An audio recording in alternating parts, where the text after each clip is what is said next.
Assalamu alaikum wa rahmatullahi wa barakatuh. Palestine and the historical truth. It is considered easy to acquire accurate information substantiated by document resources about the history of Palestine, dating back to thousands of years till our contemporary time, and that because of the abundance of resources and studies that tackled this history, on top of the places that secure such information in the Palestinian Authority and take to make sure that the information is free of any distortion or tweezing and in order for the coming generation, whether Palestinians or not, never to forget this history. On such basis, the Palestinian National Information Center working under the General Institute for Information, which in turn is affiliated to the Palestinian Authority, provides full historical information corroborated with studies and research. Prehistoric Palestine. The name of Palestine.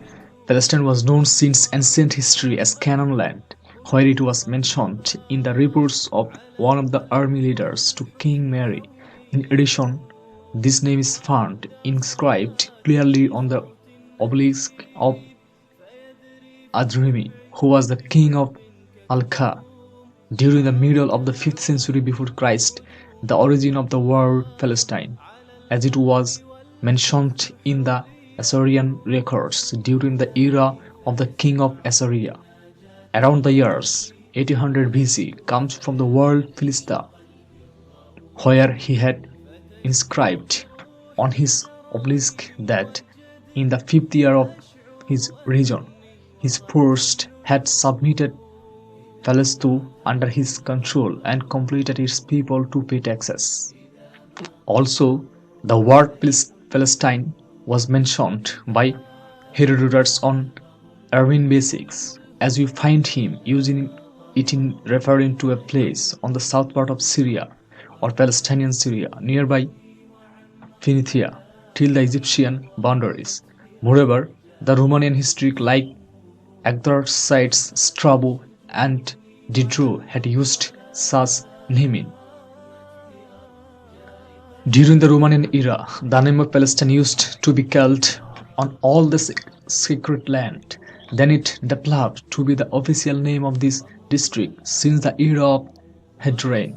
Thus this name grew to be widely used in the Christian church, where they used to refer to it quite often in the Christian Pilgrim's Report. On the other hand, Palestine used to be a part of Bilad al-Sham during the Islamic era. The pseudo-unity of the Palestinian land, in addition to its distinguished position, had made it habitable since ancient times, where it played an important role as a cultural junction between different places around the world by virtue of its central position, which rendered it historically recognizable since ancient times. According to what the archaeology discovers have revealed, scientists agreed that man lived on the Palestinian land. He is known as man of era status. Those ancestors were primary hunters who traveled in search of different herds for animals, worth mentioning that prehistoric man during the period and passed through different development phases, where he began to develop his hunting maneuvers and his tools made of stones during the 3rd phase of the Stone Age, the thinking man appeared, where the knife made of long blades constituted the primary tool used in the period. Remains of that man was discovered in six caves in Palestine, like Al-Amira cave, Ira al-Ahmar, Al-Wad, Kubra, and other places in Negev desert.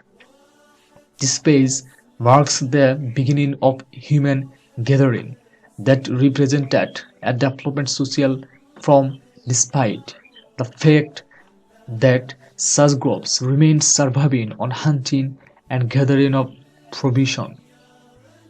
Parties the ancient Stone Age. 70,000 80,000 BC, shifting from gathering to production. During the phase man progressed from the phase of gathering to that of production, where he started to search for the spores of water to settle around and collect the seeds of small plants like wheat barley to plant them, in addition to practicing hunting. Thus that phase from the Stone Age was distinguished by stability and development of the means of life and production, especially after man discovered pottery and used it in building and manufacturing of tools. 8000 to 4000 BC. Appearance of agricultural communities. Man during that phase depended on fishing and cultivation of some creoles, but he had not yet known breeding of animals. In addition to such activities, there were commercial connections between Palestine and Turkey. Stools made of stone that Turkey used to export were found in Ariha and other countries. In return, Ariha used to export raw materials like tar, salt from Dead Sea. Then in subsequent phase, man learned how to breed animal. 4000 to 2000 BC, the closing of the 4th millennium before Christianity. That period witnessed a clear change in the economic, social, architectural aspects in Palestine. Probably the most distinguished thing in that period in the appearance of a larger numbers of cemeteries that are engraved inside the rock in Palestine. During the subsequent periods, the use of metal were discovered, where men started to manufacture from it tools and pestles. This period also witnessed the emergence of cities and villages. The periods of also witnessed the emergence of temples, which the excavation process had enabled their presence in many Palestinian cities and villages. As per the development of the industrial and commercial level, it pinpointed the demographic growth together when the increase of the standard of living and the progress of agricultural. Semites. According to the archaeological discoveries in Egypt and Iraq, the Semites are considered the most ancient known nation who lived on the Palestinian soil since the 4th millennium before Christ. They used to inhabit the eastern shore of the Mediterranean Sea. As per the religious aspect, the Semites are considered originally the tribes descending from Shem, the eldest son of Noah. What is confirmed is that the original ancient inhabitants of Palestine were all Arab, who migrated from the Arabic Peninsula following a drought that struck it. Thus they lived in their new native country Canaan for more than 2000 years before the appearance of the Prophet Moses, peace be upon him, and his follower. Canaan. According to the document assignments, the famous Canaanite migration from the Arabic Peninsula occurred during the mid-3rd millennium before Christ. Though a group of the researchers have deduced that the Canaanites had settled in a country since the beginning of the 3rd millennium, basing their assumptions on the Egyptian archaeological discoveries, while others believes that the presence of the Canaanites dates back to 7,000 years ago, and that due tracing the monuments in their ancient cities, the most ancient of which is Ariha, that stand great till our day, and which is considered the most ancient city on earth. Although segments of the phrases beginning of the Canaanite presence has oscillated, what is unanimously agreed upon is that they are the first to inhabit this region among the ancient nations that were present at the time, and they were the first to erect on soil of Palestinian civilization.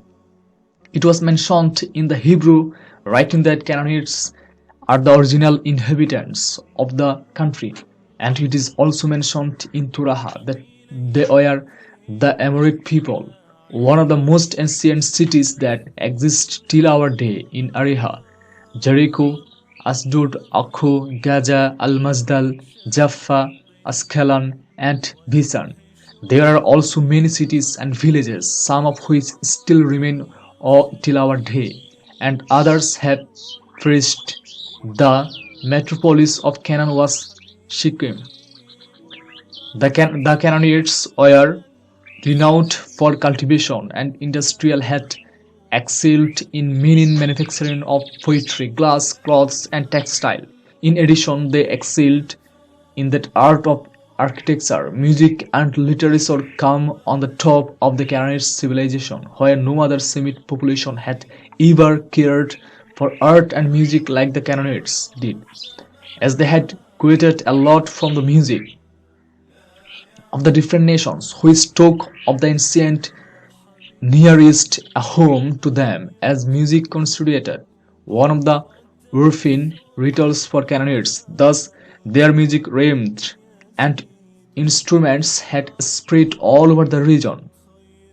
No one can gainsay that art and literature are the epitome of civilization.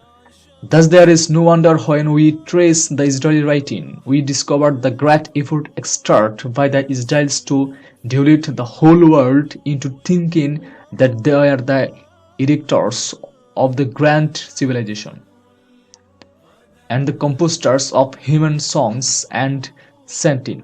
They had succeeded in making of this falsehood a fact in the eyes of many.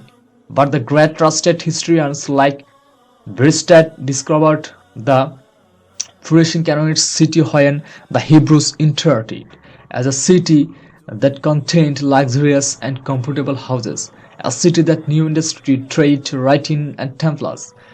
Thus it had a civilization which the primitive Hebrew shepherds had emulated hence their deserts, their tents, and imitated them in building houses. Moreover, they took of the leather that they used to wear in the desert to put on colorful old clothes, and as time elapsed it became hard to differentiate between the Canaanites and the Hebrews in the outward appearance.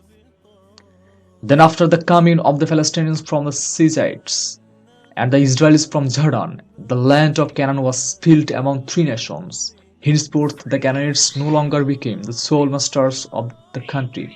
Nevertheless, the Canaanite language remained the privileged one since the dawn of record's history, namely 5,000 years ago, till the British mandate in the years 1920.